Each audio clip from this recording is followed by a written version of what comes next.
खबरों में आगे बढ़ेंगे। सितारगंज शक्ति फार्म के राजनगर में 36 दिनों के ऐतिहासिक धरने के बाद गरीबों की जमीन बचाने के लिए चले धरने को सर्वसम्मति से स्थगित कर दिया गया है। आपको बता दें कि शासन प्रशासन के खिलाफ चला जमीन बचाओ आंदोलन सफल रहा, जहां आंचल फैक्ट्री के लिए गरीब परिवारों की जमीन छीनने जाने के विरोध में उठी आवाज अब रंग लाई। आपको बता दें कि कैबिनेट मंत्री सौरभ बहुगुणा ने घोषणा करते हुए कहा कि राजनगर में फैक्ट्री नहीं लगेगी, इसे दूसरी जगह स्थानांतरित किया जाएगा, जिस पर आंदोलनकारियों ने कैबिनेट मंत्री सौरभ बहुगुणा का हार्दिक धन्यवाद किया।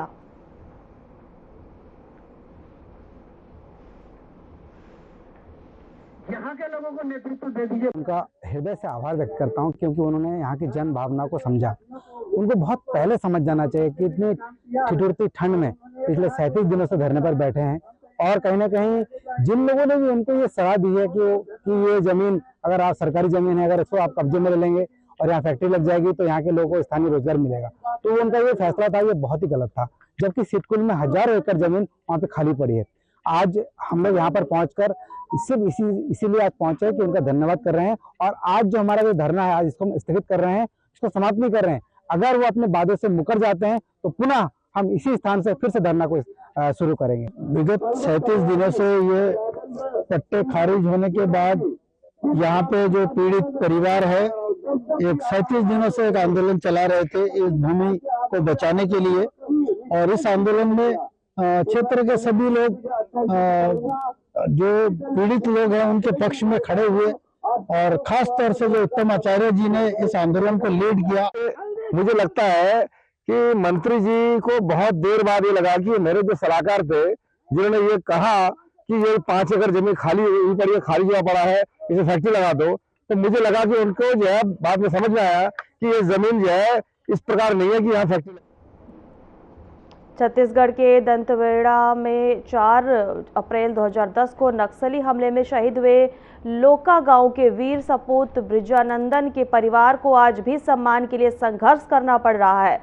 शहीद के नाम को गांव के मुख्य द्वार पर अंकित कराने की मांग को लेकर परिवार दर दर भटकने को मजबूर है। इस मुद्दे को लेकर शहीद के परिजनों ने भीम आर्मी के जिला अध्यक्ष सत्येंद्र कुमार के साथ प्रेस कॉन्फ्रेंस कर प्रशासन से न्याय की गुहार लगाई है।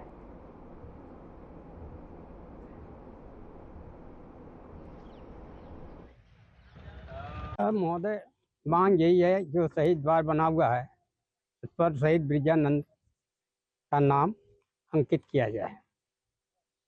मुख्य हमारा यही। आपने पत्राचार कहाँ किया है, जो पत्र दिखा रहे हैं?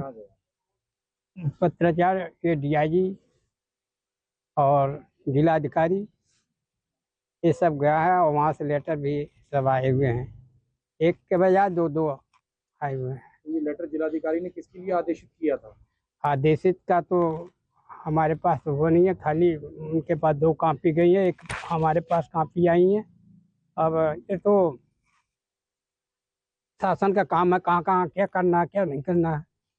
मांग है कि जो द्वार है उस पे नाम शहीद का अंकित होना। हाँ, शहीद ब्रिजानंद द्वार लिखा जाए, बस यही मांग है हमारी। और आप लोगों को भी, आप देख रहे होंगे कि हमारे साथ शहीद ब्रिजानंद के पिताजी हमारे बीच हैं, और ये फैमिली हमारे साथ है, और हम इनकी माता जी हैं, इनके भाई साहब हैं, ये पूरे आसपास के हमारे लोग हैं। तो मैं कहना चाहूँगा कि जैसा कि जो आज मुद्दा था, वो मुद्दा शहीद ब्रिजानंद स्मृति द्वार का मुद्दा है, जो 2021 में जब बनने को जा रहा था, जो सौरभ बहुगुणा जी की घोषणा के बाद निर्माण की बात आई, तो विरोध उस दौरान भी हुआ, विरोध उस दौरान हुआ, लेकिन प्रशासन ने वहां मौके पर पहुंच करके उस विरोध को ख़त्म किया, और उस आपत्ति को हटाकर स्वयं ही शहीद के पिताजी के द्वारा ही नींव रखी गई, और नींव रखने के बाद उस 2022 के आसपास, मुझे लगता है 2022 के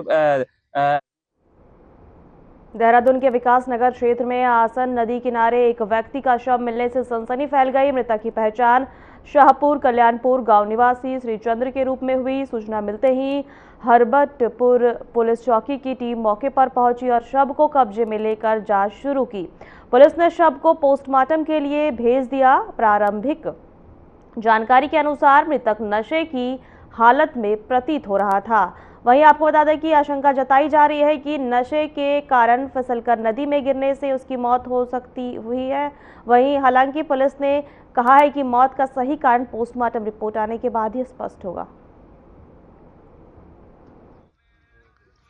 आज सुबह हमको फ़ोन आता है कि आसन नदी में एक शव पड़ा है। शाहपुर कल्याणपुर की ये बात है। तो हमने जब मौके पर जाकर देखा तो बॉडी अज्ञात थी। तो जब सही तरीके से हमने देखा तो पाया गया कि वो शाहपुर कल्याणपुर का ही व्यक्ति है और उनके पुत्र मोनू उनका नाम है। तो अभी वो नगर पंचायत में काम करते थे, नगर पालिका में, तो अभी रिटायरमेंट हुए थे। तो सूत्रों से पाया गया है कि वो थोड़े नशे के भी आदी थे। तो जिस तरह से कि वो काफ़ी नशा भी करते थे, दारू पीते थे, तो उसी के संबंध में हो सकता है कि वो इधर को टहलने आ गए हो या यहाँ पर बैठ के पी रहे हों। तो अब उनकी बॉडी पानी में मिली है, तो हो सकता है कि मुंह धोने के बहाने या वहाँ गए होंगे। छत्तीसगढ़ के दंतेवाड़ा में 4 अप्रैल 2010 को नक्सली हमले में वक्त तो चला है छोटा सा ब्रेक का।